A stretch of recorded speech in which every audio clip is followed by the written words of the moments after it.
Bien, estamos de regreso, 7 de la mañana con 39 minutos. El presidente Gabriel Boric calificó como un paso en falso la visita de la exministra Isquia Siches a la Araucanía y señaló que el gobierno pecó de voluntarismo. Vamos a conversar sobre la gira presidencial y de las últimas declaraciones del mandatario con el doctor en Ciencias Políticas y académico de la Universidad de Talca, Mauricio Morales. ¿Qué tal, Mauricio? Buenos días.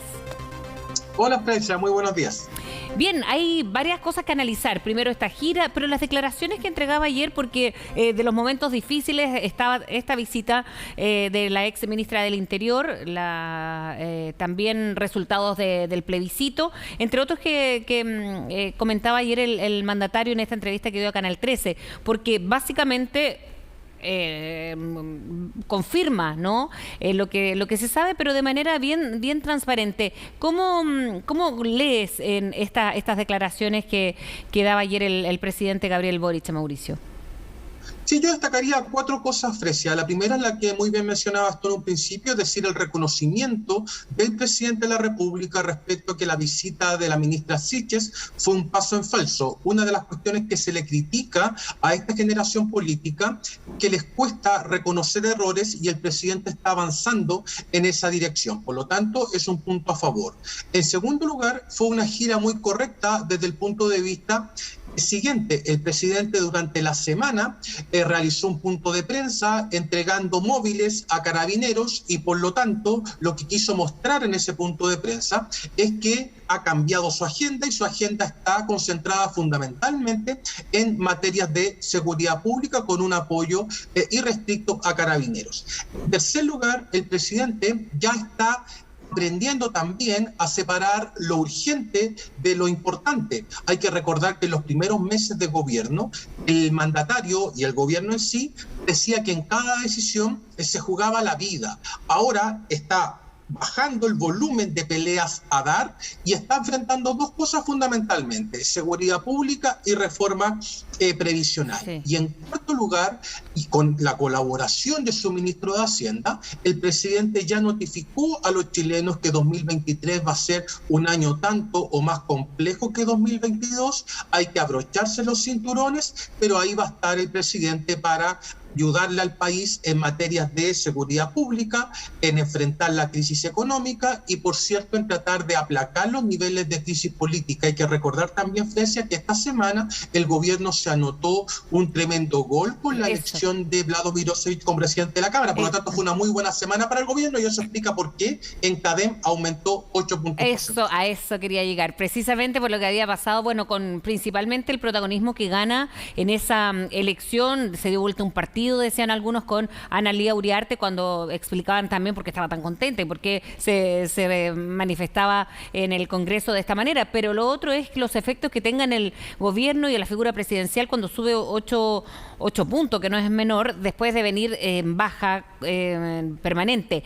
Tiene que ver también el anuncio de la reforma previsional, porque acá se puede leer de dos maneras y ahí lo podemos analizar. De alguna manera sube en 8 puntos, pero por otra parte hay una división en cuanto a que la ciudadanía está o no conforme con esta iniciativa que presenta el gobierno para las pensiones. Sí, hay varias cosas ahí. Lo primero que el gobierno ha dicho y que va en la dirección correcta de nuevo es que el objetivo final de la reforma al sistema previsional es otorgar más pensiones y que en el Congreso se irá a discutir el destino de ese 6%. Pero al parecer el gobierno consigue instalar la idea de que el propósito es mejorar las pensiones. Y esto lo podemos comparar, Frecia, tú lo recordarás al igual que yo, cerca del año 2008, en plena crisis que enfrentó la presidenta Bachelet. La presidenta Bachelet impulsa la reforma previsional, enfrenta la crisis con el ministro Velasco de la mejor manera posible y sale del gobierno con casi un 80% o más de aprobación en plena crisis. No estoy comparando ambas cosas, lo que estoy diciendo es que al proponer este tipo de reformas, muy probablemente eso le haga sentido a la ciudadanía. Fíjate que donde más es el presidente es en los sectores medios y en los sectores bajos, que precisamente rechazo en el plebiscito del 4 de septiembre consiguió una amplia mayoría. Uno podría decir, con este tipo de reformas el presidente empieza a reconquistar a parte de ese electorado que lo apoyó particularmente en segunda vuelta, pero que le fue esquivo en el plebiscito del 4 de septiembre.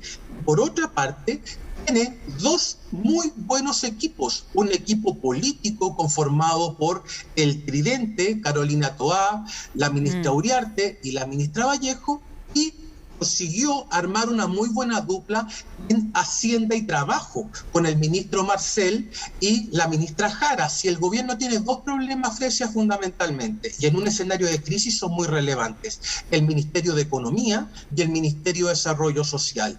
Están mal evaluados hace un par de encuestas CADEM y por lo tanto ahí es donde se debiese producir una mejora para el gobierno, un ajuste probablemente en aras de optimizar sus niveles de aprobación. Y no, porque claro, de ver un ministro Jackson muy protagónico ahora a un ministerio que puede estar mal evaluado, quizás es falta de protagonismo también en medidas de esas carteras, ¿no? Tanto de economía, por ejemplo, o de desarrollo social, y que no pasa quizás por la figura ministerial, ¿o sí? Claro, o sea, a ver, aquí hay una decisión de fondo del presidente.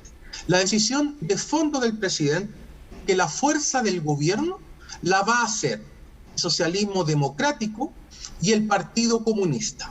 Socialismo democrático a cargo fundamentalmente de la gestión política del gobierno, Partido Comunista con vocería la ministra del Trabajo. Ese es el fuerte hoy día del gobierno. El Frente Amplio ha ido perdiendo terreno, por lo tanto, ahí el presidente tendrá que tomar una decisión en el fin de que ese ministerio luzca. Estos ministerios de Desarrollo Social y Economía tienen la obligación de lucir particularmente en escenarios de crisis, y eso es precisamente lo que no está ocurriendo. No sabemos si el presidente va a tomar una decisión respecto a cambiar los ministros, o si definitivamente va a asumir la pérdida pensando en que esos ministros, a lo mejor, si es posible, no sean fuertes comunicacionalmente, pero que en términos de gestión sí estén contribuyendo al equipo más poderoso que hoy día tiene el gobierno y que me parece que está muy bien constituido. Y eso en algún minuto lo comentamos acá, si mal no recuerdo, cuando se produjo el cambio de gabinete. Era un cambio de gabinete que iba en la dirección correcta. Ahora, la gira del presidente a la Araucanía, ¿cómo crees que se suma al respaldo de la ciudadanía, Mauricio? Porque él decía ayer, acá va a haber críticas porque se hace muchos días, pocos días, porque se improvisa, porque por diversos motivos, no por la duración que tenga la gira, en fin. ¿Cómo viste esta visita ahí a la macrozona sur? Fue una visita exitosa en primer lugar. En segundo lugar, fue una visita con el foco no exclusivo, pero sí fundamental en materias de seguridad pública. En tercer lugar, el presidente Fresia está aprovechando toda esa política que hoy día demuestra la derecha. Es cosa de mirar lo que pasó en la elección del presidente de la Cámara para darse cuenta de que la derecha, pudiendo armar una coalición para hacer frente al gobierno en esa elección de diputados, fracasó.